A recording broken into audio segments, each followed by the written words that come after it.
Welcome everyone. We shall continue our discussion on breast carcinoma and we shall be discussing the MCQs on the management of breast carcinoma in this part. So moving on to the first question. A 47-year-old woman presents with a 2.5 centimeter lump in the upper outer quadrant of the breast and one enlarged mobile axillary lymph node.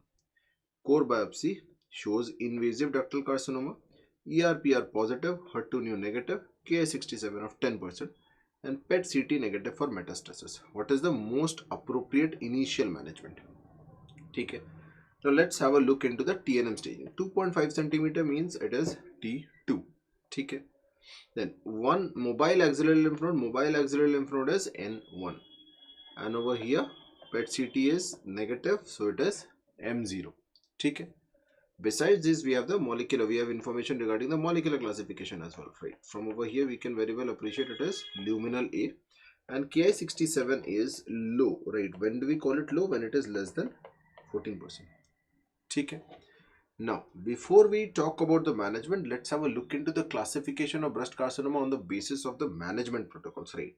On the basis of management protocols, breast carcinoma can be divided into two broad categories. Number one is early breast carcinoma. Number two is locally advanced breast carcinoma. When do we call it early? When do we call it early? Any T1 or T2, any T1 or T2 plus N0 or N1, my bad, N0 or N1 plus M0, right? So these things will be called as early breast cancer. Next, for locally advanced, T3, N1, M0 or any T4, any N2 or any N3 will be called as locally advanced. Okay. So for early, the first thing that we should go for is surgery. And surgery should be ideally BCS. Surgery should be ideally BCS more than mastectomy, BCS more than mastectomy. Although it depends on the size, usually we go for mastectomy beyond a size of 5 centimeters. Then locally advanced, over here we go for neoadjuvant therapy. Okay. Now, besides the classification that have been included in these two, there is only one thing that is beyond this, that is T3N0. This T3N0 is known as large operable tumor, right? For this large operable tumor, the first thing that we go for is surgery, and the surgery will be followed by adjuvant therapy. Okay. Now let's have a look into the question. It is T2N1M0, so it is early breast cancer, right? This whole thing over here, the women is from early breast carcinoma, right? For early breast carcinoma, we should go for surgery. Upfront modified radical mastectomy, no. Modified radical mastectomy is usually for a size of 5 centimeters, usually for a size of more than 5 centimeters. Okay. Breast conserving surgery, yes, but sentinel lymph node biopsy, no. Sentinel lymph node biopsy is done only for N0 cases, right? Whenever we get clinically palpable nodes, we won't be going for sentinel lymph node biopsy. Neoadjuvant chemotherapy, no, it is done for excuse me, it is done for locally advanced breast cancer. So our answer would be D, BCS, and BCS is almost always, or rather always, followed by radiotherapy unless contraindicated. Okay, so our answer would be D. Moving on to the next question. Which of the following statements about breast conserving surgery is false? Has a higher risk of recurrence compared to mastectomy. Now, that's a true statement. Now, due to this higher risk of recurrence, it is always combined with radiotherapy. And when combined with radiotherapy, its recurrence level falls to a level same as that of mastectomy, right? Recurrence same as mastectomy when combined with radiotherapy. Okay. Next, margin of 1 centimeter is used. That's a false statement. The margin, if we talk about measurements, it would be 1 millimeter, or rather, it is talked in terms of ink. No tumor at ink. What does it mean? When the surgeon excises the breast mass, right, he or she will paint it. She will ink the margins, right? And when the pathologist finds no tumor at the ink, then we call it a negative margin. Okay. So this is false. Cavity is labeled with clips for post-op radiotherapy. That's a true statement. Okay. Because radiotherapy should always be following breast conserving surgery unless contraindicated. Post op scarring is less compared to mastectomy. This is also a true statement. Okay, so our answer over here would be B. Moving on to the next question. Which of the following is not a contraindication to breast conserving surgery? Before we talk about the options, let's quickly have a look into the contraindication to BCS. Contraindications to BCS. Now, contraindications to BCS can be divided into two broad categories. Number one is contraindication to radiotherapy, because radiotherapy is an integral part of BCS, right? It should always be following BCS, right? Number one is pregnancy. Now, there are certain important things to know in pregnancy, that in the first trimester, there is an absolute contraindication. But in second or third trimester, it's a relative contraindication. Why? Because we can conduct the BCS, we can conduct the surgery, then we would be conducting the delivery, and following delivery we would be going for radiotherapy. Okay. That's why it's a relative contraindication. Besides that, active rheumatoid arthritis, active SLE or active scleroderma is a contraindication. Besides that, prior radiotherapy to the chest wall, is another contraindication. Besides this category, we have another category which are the technical contraindications.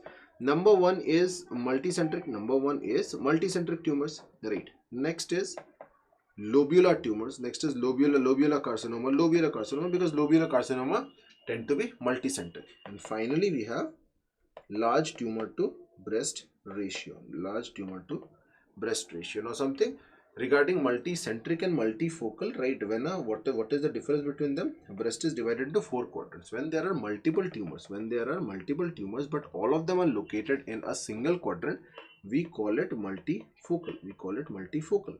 But when there are multiple tumors and they are located in in more than one quadrant, then we call it multicentric. Okay. Multifocal tumors are relative contraindications. We can carry out BCS if they are located in a single quadrant, but we cannot carry out BCS when they are located in more than one quadrant. Okay. Now let's have a look into the options. Diffuse malignant microcalcification. This suggests of a multicentric feature. Carcinoma. So contraindicated over here. Prior radiotherapy to breast, contraindicated. Pregnancy second trimester is a relative contraindication, right? And active scleroderma is an absolute contraindication. So the best answer over here is option C. Okay. Moving on to the next question. Which of the following structures are removed in modified radical mastectomy? Now, before talking about the options, let's quickly have a look into the 3 types of mastectomy. The number one is simple mastectomy. Where we remove breast tissue, the nipple areolar complex and the pectoral fascia. Okay. Then comes modified radical mastectomy, right? Or the MRM. Where besides removing these structures, we also remove level 1, 2 and 3 axillary lymph nodes, right? And pectoralis minor muscle. Right.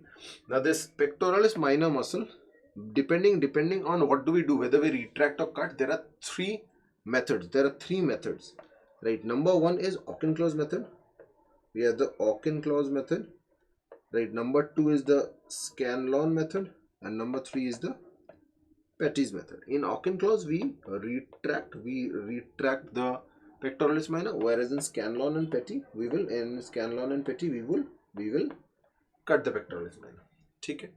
And then we have the radical mastectomy. In radical mastectomy, we remove everything along with pectoralis major muscle. Okay. Now let's have a look into what are the following structures are removed in modified radical mastectomy. Breast and nipple areolar complex, yes. Axillary lymph node, yes. Pectoralis minor muscle, yes. Pectoralis major muscle, no. So our answer would be C. Okay. Moving on to the next question. Which of the following is true regarding nipple sparing mastectomy? What is nipple sparing mastectomy? Right over here, the breast tissue will be removed. But not the nipple areolar complex. Nipple areolar complex won't be removed. Okay. Moving on to the first option.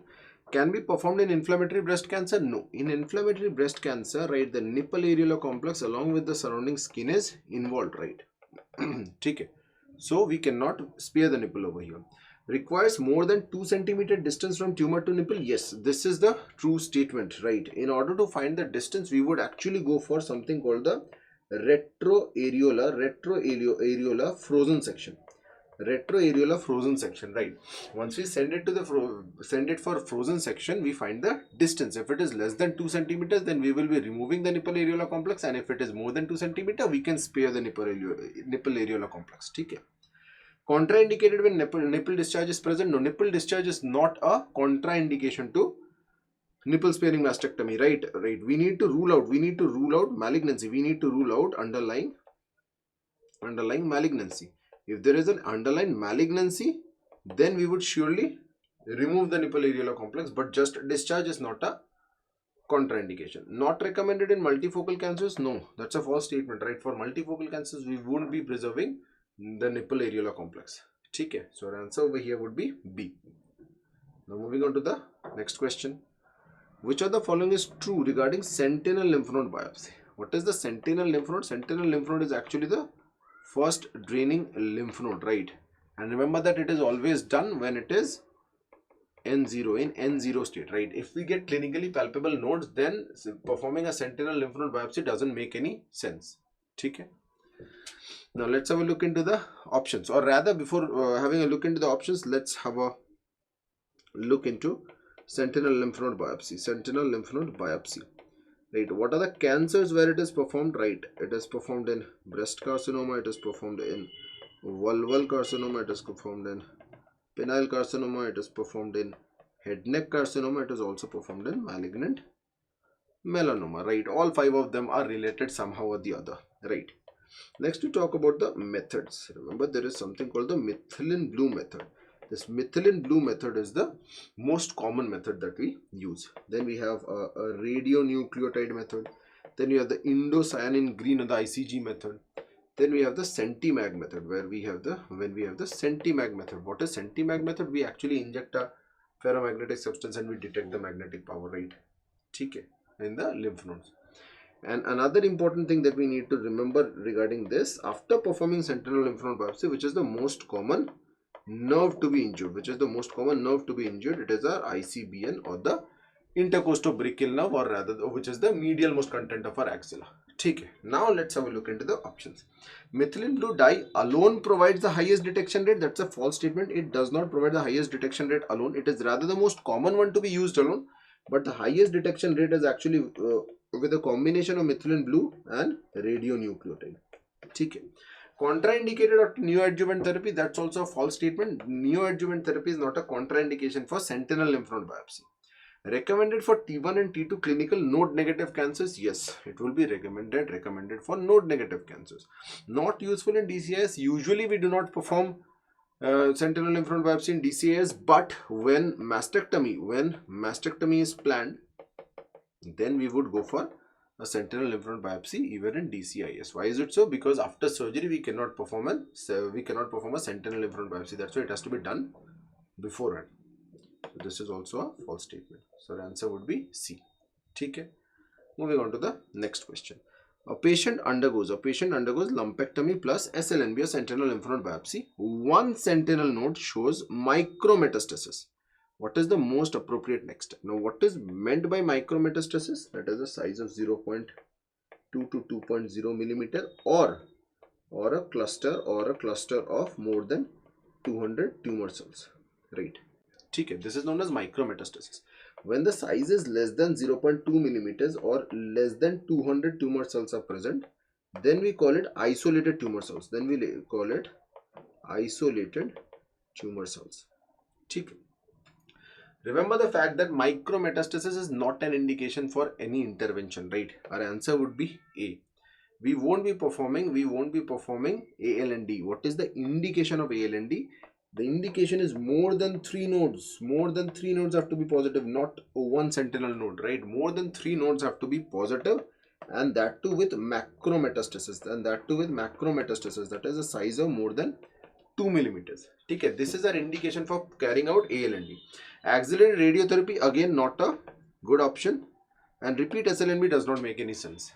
Okay, so Over here our answer would be A, but had it been 3 sentinel lymph nodes and macrometastasis, our answer would have been AL and D. That is the indication. Moving on to the next question.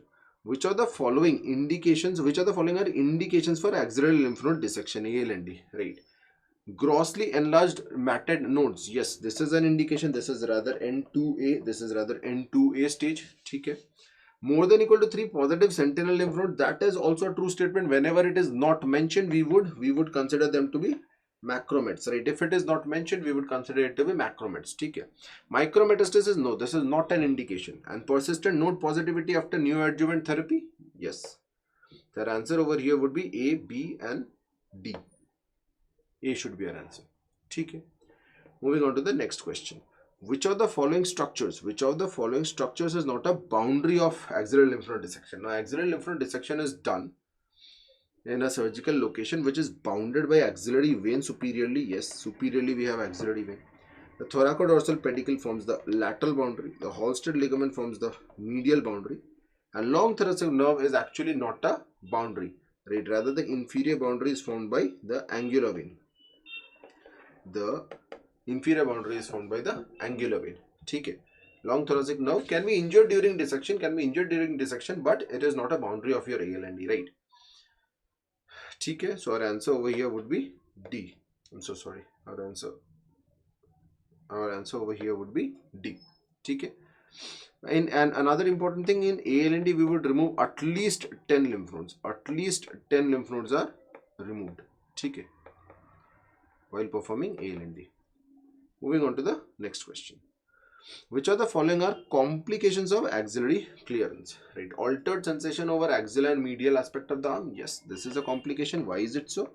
This is due to ICBN or intercostobrachial nerve injury. And remember that this is the most common nerve to be injured during axillary lymph node dissection as well as during sentinel lymph node biopsy. Okay. Seroma formation. Yes, this is also a complication. In what happens in seroma formation? There is collection of fluid below the nipple-areolar complex, or below the skin flap. Collection of fluid below skin flap. Okay. Now, in order to prevent seroma formation, what do? We insert drains, right? And when do we remove those drains? These drains are removed when the output is less than 40 cc. When the output is less than 40 cc for 2 consecutive days.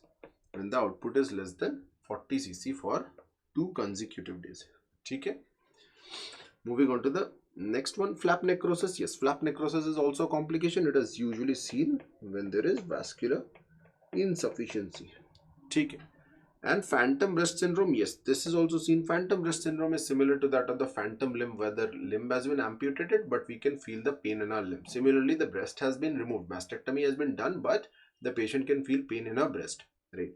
This is phantom breast syndrome and is due to ICBN neuralgia. ICBN neuralgia. So our answer should be all of them. Okay. Now, certain important things we need to know. What are the nerve injuries that are common during axillary lymph node dissection besides this ICBN? Okay. Besides ICBN, the long thoracic nerve. As mentioned, the long thoracic nerve can be injured. This long thoracic nerve supplies our serratus anterior. Okay. This serratus anterior, and injury to the long thoracic nerve would lead to winging of scapula. We have been reading this information since our first year, right? Then we have thoracodorsal nerve, which supplies a latissimus dorsi. So we would get weakness of latissimus dorsi. Okay. Moving on to the next question. A 59-year-old woman underwent an MRM with AL and D for a breast lump. Following few months after surgery, she presented as shown in the image below.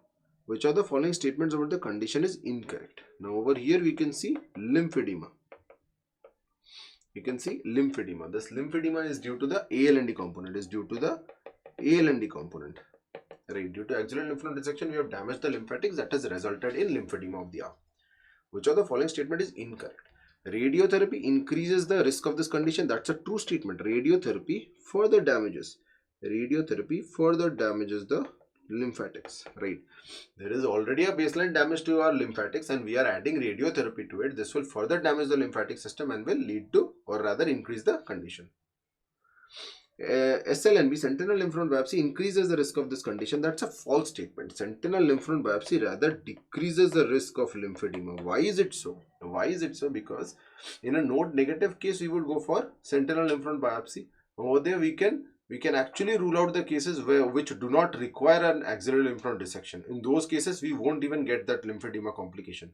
But remember that if the sentinel lymph node biopsy is positive and we are performing an ALND, then the risk is same as that of directly performing an ALND. Okay? It just prevents certain patients from suffering this complication. That's why it decreases the risk in an overall population. Okay? Arm stocking helps to relieve the condition. That's a true statement. Besides arm stocking, physiotherapy is used.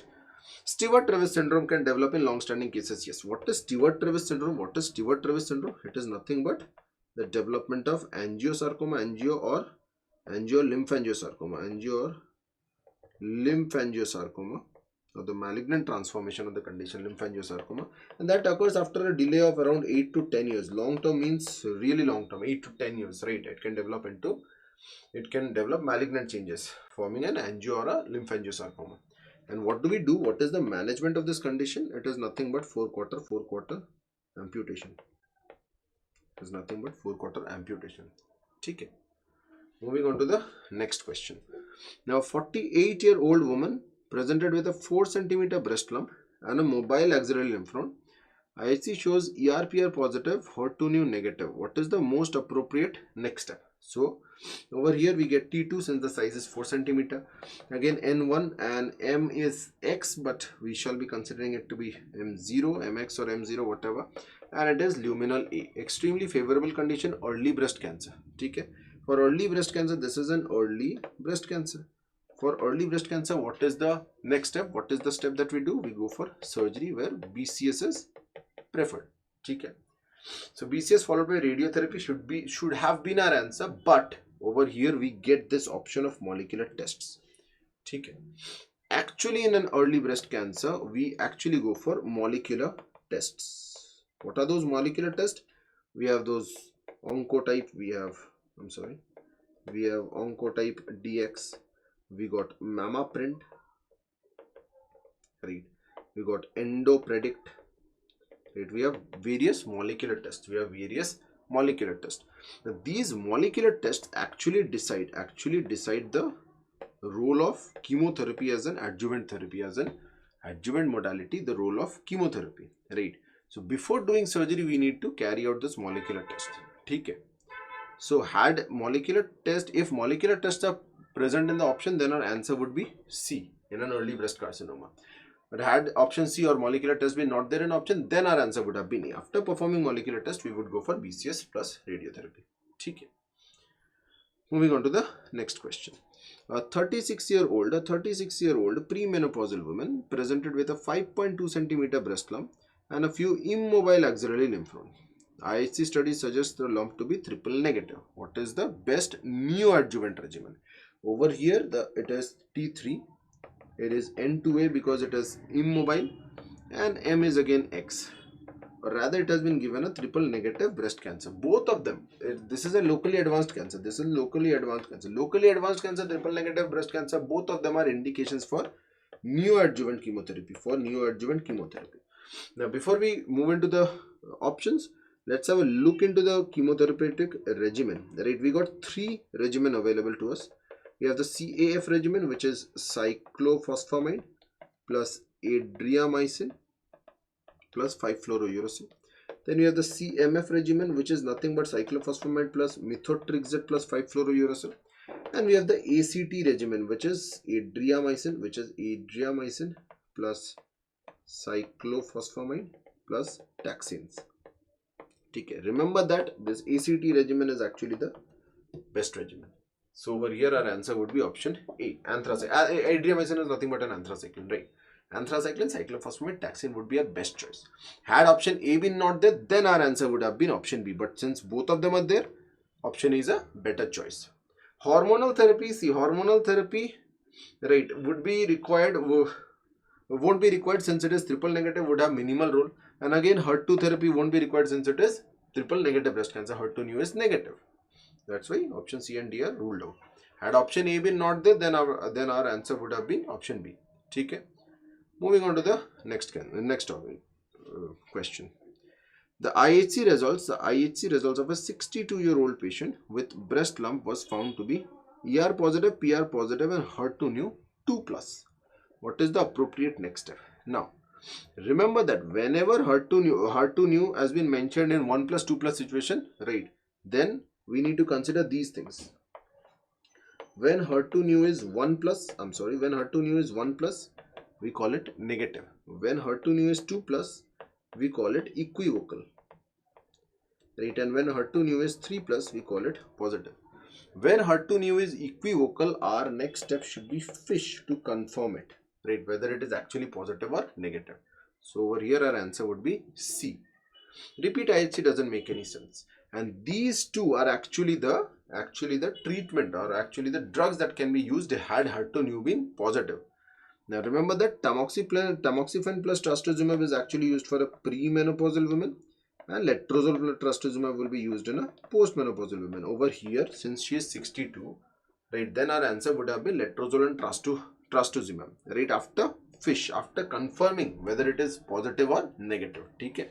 Whenever we get HER2 new to be 2+, we would be conducting FISH to confirm it whether it is positive or negative. Okay. Moving on to the next question. Which patient clearly benefits from adjuvant chemotherapy? Remember the fact that the role of adjuvant chemotherapy, what is the role, is to decrease recurrence. The role of adjuvant chemotherapy is to decrease recurrence. If we now look into the option, a T1A tumor, very small tumor, less than 5 mm tumor, ER positive, HER2 new negative, we won't be using an adjuvant chemotherapy because it would have a very low chance of recurrence because it is such a small tumor. Now, elderly with major comorbidities. In elderly with major comorbidities, if we administer chemotherapy, there would be rather more side effects than benefits. Right? Side effects would be much more than that of benefits. Node positive premenopausal tumor. Yes, this is a true statement because node positivity is a risk factor for recurrence, and moreover a premenopausal woman. Remember that breast carcinomas are more aggressive. In premenopausal women. So this has to be a condition where adjuvant chemotherapy would play some role to decrease recurrence. Luminal A subtype with oncotype score less than 10. Luminal A subtype is actually the molecular type with best prognosis. We won't be using chemotherapy over here. And if we talk about oncotype score, remember that oncotype score of 0 to 15 is considered low, and over here CT won't be used, chemotherapy won't be used. A score of 16 to 25 is actually moderate, and whether we administer chemotherapy or not depends on some other factors, a lot of other factors. And when the score is between 26 to 100, it is called high, and always chemotherapy is given in such conditions. Okay. So oncotype score of less than 10, again there is no role of chemotherapy. So over here answer should be C. Okay. Moving on to the next question. A 67-year-old lady operated for breast carcinoma. The IHC report was found to be triple positive. What is the most appropriate therapy for this patient? Triple positive means she is ER/PR positive as well as HER2 new positive right? So we need to provide endocrine therapy along with trastuzumab, right? Because trastuzumab will be used for HER2 new, right? And since she is 67, she is postmenopausal. So for postmenopausal, we just read that letrozole is our choice. So letrozole plus trastuzumab should be our answer. Tamoxifen plus trastuzumab would be used when she is premenopausal. And this trastuzumab plus pertuzumab is actually used for HER2 new enriched molecular type, right? There is something called the Cleopatra protocol, right, which states that in HER2 new enriched molecular type, we would be using dual HER2 blockers for a better result, right? Okay, trastuzumab and pertuzumab both are used when HER2 new enriched tumors. Tamoxifen and exemestane is not a standard combination that is used. Okay, so over here our answer would be B. Moving on to the next question. A 54-year-old female with HER2 positive breast cancer started on trastuzumab. What is the baseline evaluation? Now, trastuzumab is a very important drug from pharmacological point of view. So, I have discussed some of the pharma questions as well. Remember that trastuzumab is cardiotoxic. Right? It results in heart failure. With a decreased left ventricular ejection fraction. So, our baseline test should be echocardiography, where we check for left ventricular ejection fraction before starting the drug. Right? And when the left ventricular ejection fraction is less than 50%, then it is contraindicated. Okay. And remember that we have to continue it. We have to continue a 3-monthly monitoring. We have to continue it with a 3-monthly monitoring with echo. Okay. Moving on to the next question. Contraindications to excuse me. Contraindications to trastuzumab therapy. Ejection fraction of 50%? No. Ejection fraction of less than 50% would have been a contraindication. Ejection fraction of 50% is not. Pregnancy? Yes. Pregnancy is a contraindication. Remember that trastuzumab in pregnancy can cause oligohydramnios. Right? Can even lead to fetal renal failure. Okay, that's why it is contraindicated in pregnancy. No relation with previous radiotherapy and no relation with diabetes mellitus. Okay. Moving on to the next question. Indication for post-mastectomy radiotherapy. Indications for post-mastectomy radiotherapy include tumor more than 5 cm. Yes. Bigger the size, higher the chance of recurrence. That's why we use adjuvant radiotherapy. Positive lymph nodes, yes, positive lymph nodes is also an indication for radiotherapy, but there is a catch. Remember that more than equal to 4 lymph nodes has to be positive, right? If less than 4 lymph nodes are positive, then no radiotherapy is required, right? This 4 is the number that we need to remember. Locally advanced breast carcinoma, yes, we need to use radiotherapy, and BCS always should be followed by radiotherapy. So our answer should be D. Okay. Moving on to the next question. Complications of breast radiotherapy. Pneumonitis, yes. Rib fracture, yes. It weakens the bones. Lymphedema, yes. Especially when associated with axillary lymph node dissection. Okay. And secondary sarcoma, yes. Especially angiosarcoma. So over here our answer should be B. All of them. Moving on to the next question. Now, a patient with metastatic ER-positive HER2-negative breast cancer presents with bone-only metastasis. What is the best first-line treatment? Remember that for metastatic breast cancer, our best treatment is endocrine therapy plus CDK4 and 6 inhibitor, right? CDK4 and 6 inhibitor, which is in the form of palbociclib. Okay. Endocrine therapy, depending on the age, we can use tamoxifen or letrozole. Since the age of the patient is not given and only letrozole is there an option, so our answer should be A. Now, another important thing from the options that we need to remember about docetaxel. Docetaxel is also used for metastatic breast carcinoma, but in HER2 positive cases. In HER2 negative conditions, we would be using palbociclib, whereas in HER2 positive cases, we would be using docetaxel. Okay. FEC regimen actually stands for 5-fluorouracil plus epirubicin plus cyclophosphamide, right? But again this is not used. Tamoxifen alone won't play much role, right? Tamoxifen is just an endocrine therapy. It has no role in metastatic breast carcinoma. It would be just benefit because of just ER positivity, right? No role in metastasis. Okay. For metastasis, we have to add palbociclib. Which is a CDK4 and 6 inhibitor. Okay. Moving on to the next question. In metastatic HER2 positive